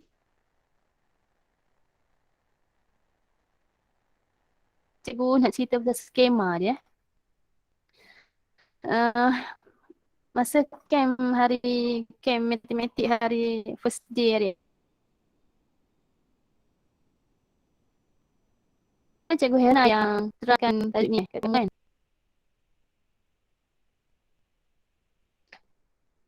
Lah nak mesin nak tengok pula.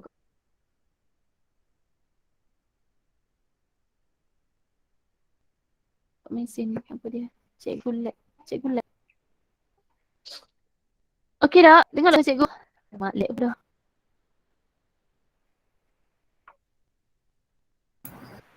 Okey dah. Okey dah. Baik. Okey. Tak, cikgu nak tanya kamu masa hari Ahad yang mula-mula jadual anjal kamu main sekolah tu, kan first day kan subjek maths kan? Cikgu difahamkan Cikgu Hana ada datang tu explain you all tajuk ni, betul ke?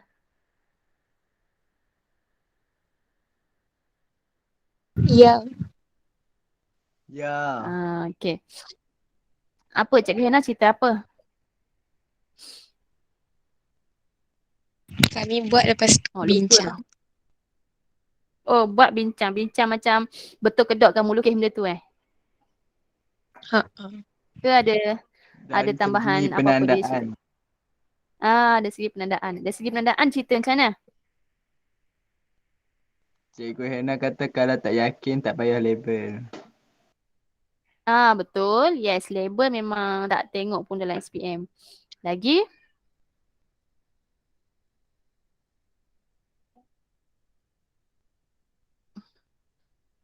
Dah tak ada.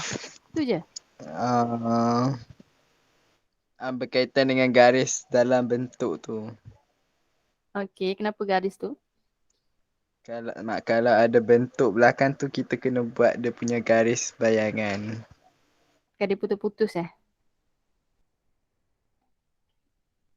Dotted line lah. Kan dia putus-putus ke? Okay. Alright. So cikgu nak tambah sikit. Okay. Untuk tajuk ni, pemarkahan dia first kali dia akan tengok bentuk tau. Bentuk tu maksudnya sepatutnya trapezium dan segitiga, tapi kalau kamu lukis trapezium sahaja, salah. Dia tak tengok dah markah-markah yang lain. So bentuk kena sharp dulu. Walaupun bentuk tu panjang dia cacat ke apa ke, tak kisah. Yang penting nampak bentuk trapezium dan nampak bentuk segitiga. Dapat satu markah. Okay. Lepas tu, dia check pula adakah semua garisan ni ialah garisan solid. Garisan solid tu maksudnya ni lah kan fahaman. Solid ni garisan tebal lah, garisan penuh. Okay. So kalau betul, okay, dapat satu markah lagi. Seterusnya dia akan cek. Cikgu, tanda kamu punya kertas memang cikgu cek. Betul tak sini 4 cm? Ambil baris lah. Betul tak 4 cm? 3, 6. Okay. Kalau betul semua dapat satu markah. Dan markah yang terakhir ialah sengit ke tak kamu punya lukisan tu. Ada setengah daripada kamu nampak straight tapi sebenarnya dia straight yang menyengit. Kelam-kelam ke atas. Macam tu. So benda tu boleh detect kalau kita pakai pembaris. Okay, yang tu kalau dia sengit ke apa, dia akan mengurangkan satu markah dia. Okay. Satu benda lagi, benda ni dia akan mengurangkan markah jika katakanlah kamu lukis garisan kamu ni terlebih sedikit, dia akan potong. Okay, ni cerita dia potong markah lah ni. Ataupun garisan ni sepatutnya bertemu tapi kamu ni kalut-kalut. Tak bertemu, cuak sikit tak bertemu pun tak boleh, salah. Dan katakanlah pensel kamu sini terang, sini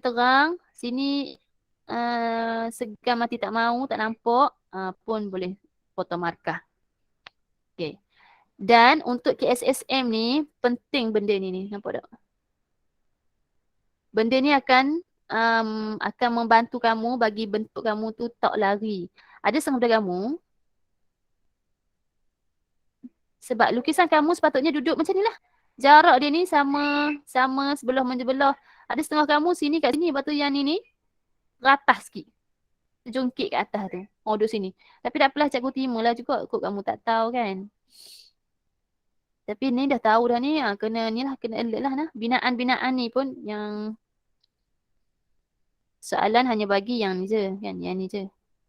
So kamu kalau lukis benda ni dia membantu kamu untuk dia berada di kedudukan yang sepatutnya. Dan cikgu nak pesan garis binaan. Garis binaan ni maksudnya bukan garis lukisan kamu lah, bukan garis jawapan kamu.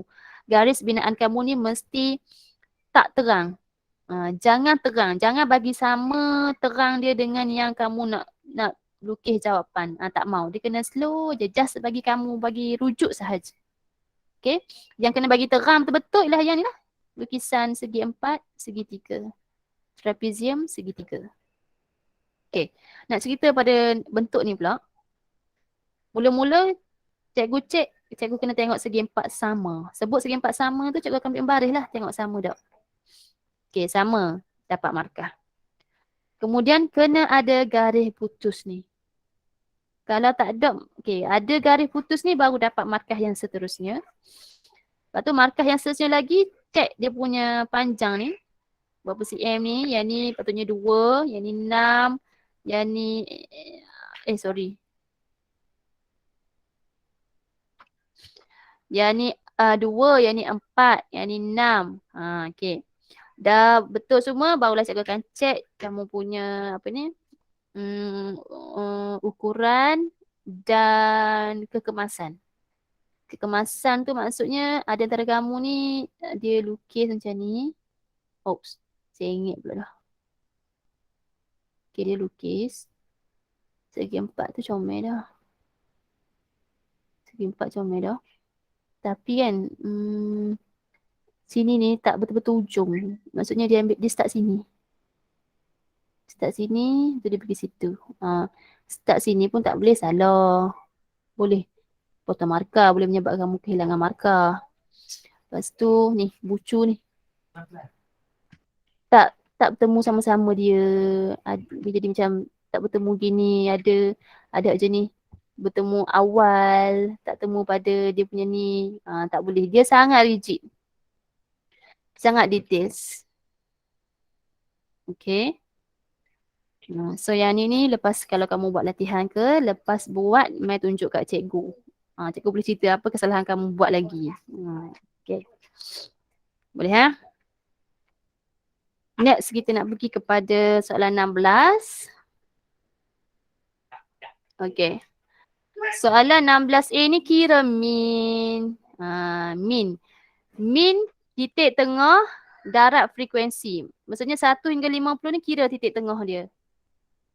Jangan congok lah. Mentang-mentang dapat 1 hingga 50, titik tengah dia 50 bahagi 2. Dapat 25. Dok, bukan. Titik tengah dia ambil 1 ni, ambil 50 ni tambah bahagi 2. So maksudnya 51 bahagi 2. Dapatlah titik tengah dia 25.5. Darab dengan frekuensi masing-masing. Bahagi dengan jumlah frekuensi ni. Tambah 3, 7, 13, 11, 8. Okay, dapatlah macam tu. Dapatlah 142.2. Lepas tu biarlah jawapan tu 142.2. 142.2 ni ada pula P142.2. Approximate ni 142. Main mana tak pernah belajar. Tak apa. Actually dia terasa pedas. Biarkan saja dalam statistik ni perpuluhan tu kita ambil sebagai jawapan dia. Yang jenis kita approximate tu kalau soalan macam soalan akhir tu tanya berapakah jumlah pelajar yang menghadiri kursus. Dapat jawapan 142.2. Tak logik lah jawapan pelajar 142.2, betul tak? Benda tu baru kita macam perpuluhan tu kita tak ambil. Hak lain-lain daripada tu memang ambil lah min ke apa ke semua. Ambil, jangan pergi tu. Okay, sebab kalau takut nanti pemeriksa tak ambil lah jawapan tu. Ambil jawapan yang kamu bunda salah tu. Okay. Dah nak ni? Ke ada yang salin?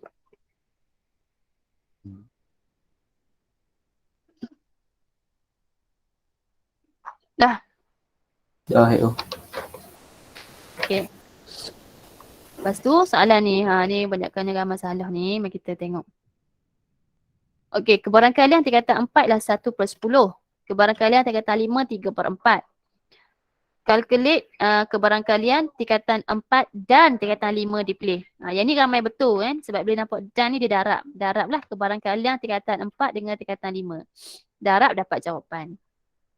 Okay. Tekan kalkulator tu betul lah nah. Jangan silap lah tekan kalkulator. Cara kerja betul dah. Nilai ni salah. Sayang. Okay. Nombor 2 ni ramai salah. Tingkatan 4 atau tingkatan 5 dipilih. Dia pergi buat tambah. Dia pergi buat 1/10 tambah 3/4. Sebenarnya ada benda lagi yang dia perlu sambung cara kerja dia tu. Betul dah tu first step dia tambah. Yang ni. Okay, mari kita cikgu explain. Katakanlah A ni tingkatan 4, B tingkatan 5. Okay. So, dia nak tingkatan 4 atau tingkatan 5. Maksudnya kawasan yang dia nak ialah ni je. Tingkatan 4 dengan tingkatan 5. Dia tak mau tengah-tengah ni. Dia tak mau tingkatan 4 dan tingkatan 5 tak mau. Dia nak atau. So, cara dia kita ambil A ni. A ni ialah 1/10 tu. Maksudnya semua ni 1/10 tu maksudnya semua dia tampak ni. 1/10 tambah 3/4. 3/4 ni kebarangkalian tingkatan 5 semua ni juga. Kemudian tolak dengan tengah-tengah ni. Tolak tengah-tengah ni kita dah kira kat atas ni tadi. Ingat balik atas ni ialah tingkatan 4 dan tingkatan 5 dipilih. Maksudnya kawasan tu kebarangkaliannya di sini. 3/40. So tolak dengan 3/40. Barulah dapat yang tingkatan 4 atau tingkatan 5.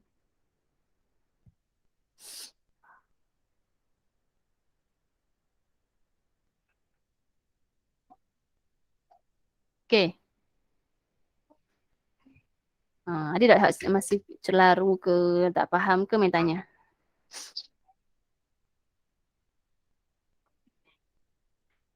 Maksudnya dia nak atau tu dia nak hak tingkatan 4 sahaja dan tingkatan 5 sahaja. Dia tak mahu hak dan.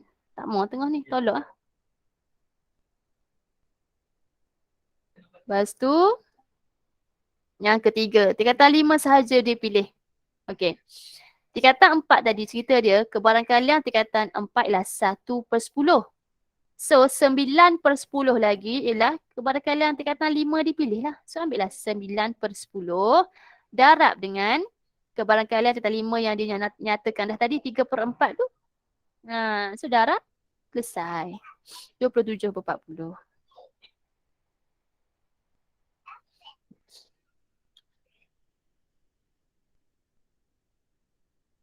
Okey tak?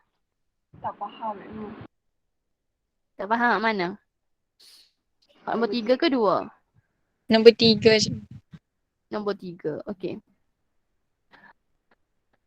Tingkatan yang berjaya membuat kutipan wang melebihi had minimum yang ditetapkan oleh pihak sekolah dalam karnival tersebut akan diberi hadiah. Okey. Diberi kebarangkalian tingkatan 4 dan tingkatan 5 dipilih masing-masing ialah 1/10. Okey, dia macam ada dua cerita kat sini. Okey.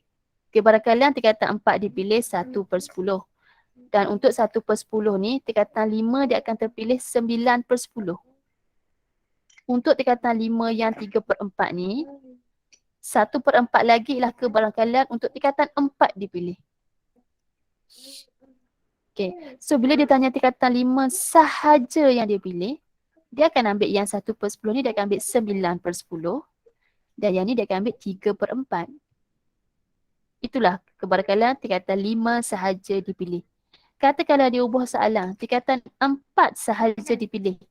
Maka kita akan ambil 1/10 kali 1/4. Boleh? Boleh tu. Okay. Kita pergi soalan 16. Okay, soalan ni dia cerita dia kata Q image. Q image bagi P nah. So P object, Q image. Di bawah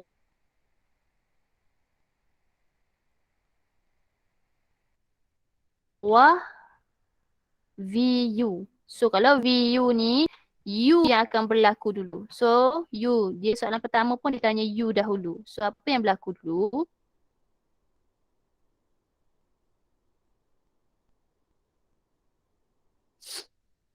P nak pergi kepada Q, dia akan transit sama ada di image yang so ni lah dia punya image transit dia sebelum dia pergi kepada Q. Okay, so P nak pergi ke Q ni, apa yang berlaku? Translasi ke, putaran ke, pantulan ke, pembesaran. Okay, bila kita lihat gambar ni tak ada tunggang terbalik, dia hanya beralih tempat sahaja. So tu kita namakan translasi. Tulis je lah translasi. Translasi, tulis je translasi. Dan kamu kena tahu kalau translasi kena ada apa dia punya pergerakan translasi. Kira lah kalau katalah kamu ambil pucu ni. So gerak 1, 2, 3, 4, 5, 6, 7, 8, 9, 10, 11, 12. Sini 12. Sini 4. So translasi 12, 4. Perkataan translasi 1 markah, 12, 4, 1 markah. Okay. Lepas tu daripada sini nak pergi sini, dia ialah putaran 180 darjah. Okey.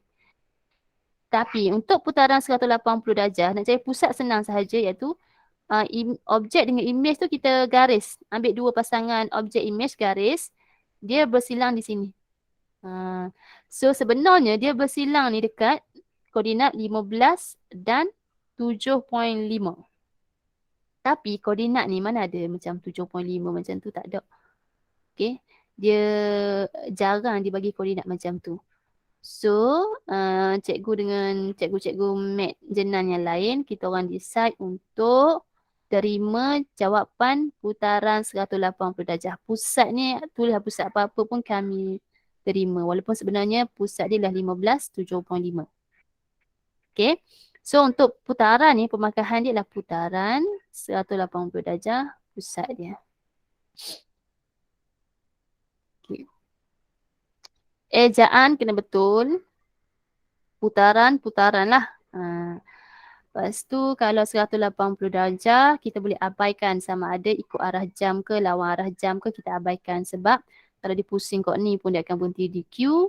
Kalau dia pusing kat ni pun dia akan di Q. Sama sahaja. So boleh abaikan. Tapi kalau putaran 90 darjah kena tulislah nah. Ikut arah jam lawan arah jam tu ialah satu markah untuk putaran yang selain 180. Okay.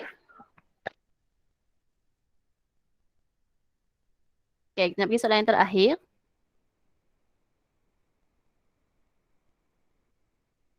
Okay, dia bagi markah kekerapan longgokan dan sepadan atas. Dia suruh kita lukis OGIF. Skala dia 2 cm kepada 10 orang pelajar pada paksi mengufuk. Kalau OGIF, maklumat 10 ni bukannya 10, 20, 30. Tetapi untuk OGIF, paksi S dia ialah sempadan atas. Yang mana sepadan atas ni gapnya 10, 10, 10. Betul tak ni? 10, 10, 10. Betul kan? 49.5, 59.5. Tu untuk paksi mengufuk bagi OGIF. Kalau paksi mencancang, kita follow soalan lah. Dia kata 5 markah. So, kita start dengan 5, 10, 15, 20. Ni. Inilah. Ya. Ni sepadan atas. Ni dah 5, 10, 15, 20. Okay. Nak plot dia untuk OGIF, kita guna kekerapan longgokan. Okay, kita pun plot lah. Plot guna pangkoh ke, guna titik ke, plot. Garis freehand. Dan mesti kamu punya OGIF mesti menyentuh paksi X. Ada yang buat setakat tergantung 49.5 sebab table bagi setakat 49.5. Tapi kamu belajar benda ni kan dan cikgu pesan banyak kali. Kalau table tak bagi, kamu tarik. Kamu wajib tarik dia pergi kepada paksi X tu ke depan ni. Macam mana nak tarik cikgu? Okay, kamu tengoklah ni. Dia gap ni kan 10 kotak kecil, 10 kotak kecil, 10 kotak kecil ni. So untuk ke depan tarik tu pun gap dia kan sama lah. 10 kotak kecil, main turun pergi kat dia. Pergi dekat paksi X tu. Kalau tak mau tulis 39.5 ni pun tak apa. Bila aku kalut-kalut kan. Tarik je dia, tarik je pergi pangkah. Baru lengkap cun OGIF kamu tu. Okay, untuk OGIF ni 4 markah dah. Skala, titik yang betul 2 markah dan markah terakhir ialah graf yang menyentuh semua titik. Okay. Seterusnya soalan kata diberi bahawa 19 orang pelajar telah memperolehi grade cemerlang dalam ujian tersebut. Tentukan markah minimum grade cemerlang. Okay, kamu faham tak soalan ni? Dia kata grade cemerlang 19 orang. Okay. Grade cemerlang ikut logik mesti yang markah dia banyak. Maksudnya orang yang ke-40 ni markah dia ialah orang yang paling cemerlang. Sorry. Markah yang 99.5 ni dia ialah orang yang paling cemerlang. Okay. Jadi dia kata 19 orang cemerlang. Jadi antara 40 orang pelajar ni kita tolak dengan 19. Okay. Bila kita tolak dengan 19, 40 tolak 19, kita akan dapat 21. Maksudnya pelajar yang ke-21 ialah orang cemerlang juga tapi orang yang start markah cemerlang. Maksudnya bila kita tengok orang yang ke-21, sini 20, sini 21. 21 ni maksudnya bawah sikit dia apa ni, graf ni pun dia tak betul ni. Ke bawah ni sikit, maksudnya 21 dia. Okey, tarik. Sinilah markah bagi orang yang mula-mula cemerlang tu, orang yang minimum markah. Pelajar yang mendapat markah minimum grade cemerlang. Ialah markahnya di sini. Berapa markah di sini? Okey, kamu kena tengok graf masing-masing lah. Tapi untuk skema dia terima markah dari terima jawapan markah dari 75.3 hingga 75.7. Kurang daripada tu tak terima, lebih daripada tu pun tak terima. Okey. Faham tak ni maksud dia ni?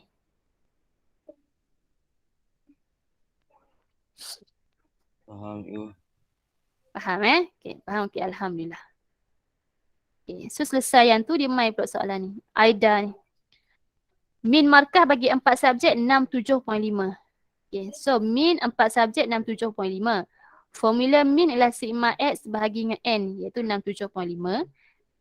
Yang mana N ialah bilangan subjek 4. So sekarang cikgu nak kira berapa jumlah markah 4 subjek tu.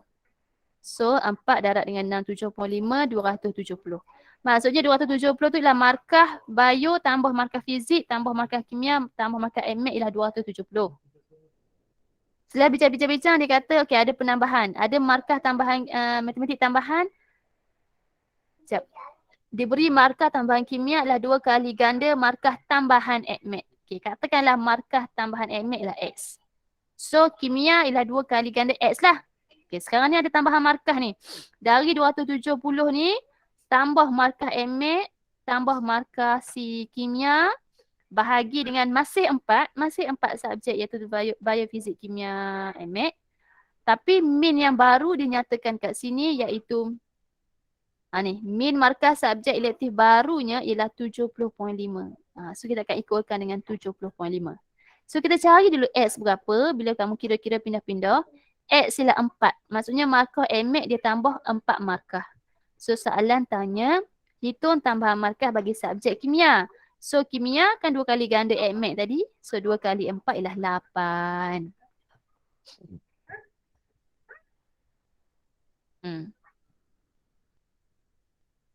Okay, faham tak? Ada nak salin lah.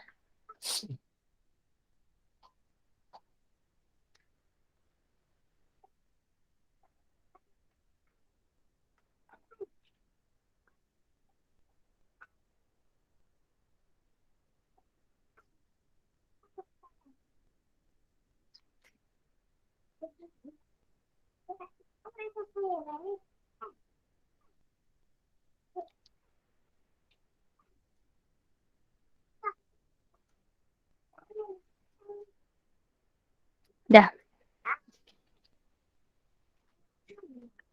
Dah cikgu. Okey. Soalan yang terakhir. Okay, Cikgu Liana ingin memilih seorang pelajar mewakili sekolah dalam pertandingan Olimpiad STEM. Dia analisis 5 subjek STEM. Okay, so cerita dia Zulkhairi ni sigma X ni maksudnya jumlah markah dia dalam 5 subjek tu ialah 434. Melissa 443. Lepas tu bila dia jumlah kuasa 2 kan dapat 37854, 39417. Okay. Dia suruh hitung sisian piawai. Lengkapkan jadual. Okay. Cikgu nak tegur. Kita nak mengira sisian piawai, kita mesti ada pengiraan kita yang banyak, betul tak? Kita guna formula. Kamu kena buat cara kerja kamu tu di mana-mana ruang yang ada kat jawapan answer ni. Sebab ada pelajar yang cara kerja tak tahu duduk kat mana, memang kosong, tapi jawapan 6.05 ada, 5.78 ada. Kalau dalam SPM, jawapan itu tak diterima sebab boleh katakan, yelah macam meniru lah, tak tahu jawapan mana-mana ada, dalam kerja tak ada jawapan. Okay, so bila cikgu nak tekankan lagi sekali, semua working sila letak dekat kertas di ruangan jawapan lah. Ruangan jawapan tau. Dekat ruangan sini pun tak dikira, dia mesti dekat jawapan answer punya section ni. Boleh tulis conteng di mana-mana. Sebab sisian piawai melibatkan rumus yang banyak ni pengiraan dia. Markah dia pun ni 6 markah. Okay. So kita nak kira inilah formula sisian piawai. Okay. Inilah formula min. Kenapa kita perlukan formula min? Sebab dalam sisian piawai ada nilai min kat sini ya. Okay. Kita kira dengan Zulkhairi dulu. Cikgu kira min. Formula min ialah sigma X bagi N. So sigma X bagi Zulkhairi ialah 434 bagi dengan N. N ialah 5 subjek STEM dia. So bagi 5. So dapat 86.8 bagi min Zulkhairi. Sisian piawai formula dia sigma X square. So Zulkhairi sigma X square dia ialah 37854 bahagi 5 tolak dengan min yang dia dapat tadi 868 kuasa 2. So dapatlah sisian piawai dia 6.05. Barulah tulis 6.05 kat sini. Now kita kira untuk Melissa. Min Melissa, sigma X dia ialah 443 bahagi dengan 5 subjek STEM dia dapat 88.6. Sisi yang piawai bagi Melissa ialah ni sigma X square dia ialah 39417 bahagi dengan 5 subjek STEM. Tolak dengan min dia 88.602. Jangan lupa square root sisi yang piawai. Dapat 5.78. Itulah 5.78. Ni baru dapat 4 markah. Sini 4 markah ni. Seterusnya tentukan siapa yang tidak terpilih. Tidak terpilih. Okey. Cerita terpilih ke tak terpilih ni kita akan tengok standard deviation dia. Kita akan tengok sisi yang piawai yang kecil. So dalam kes ni sisi yang piawai yang kecil lah Melissa. So Melissa yang akan terpilih. So yang tak terpilih ialah Zulkhairi sebab kerana sisi yang piawai yang lebih besar menunjukkan pencapaiannya yang tidak konsisten. Okay.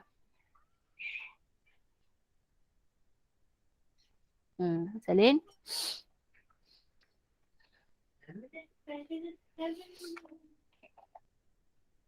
Okay. Kita dah selesai discuss trial.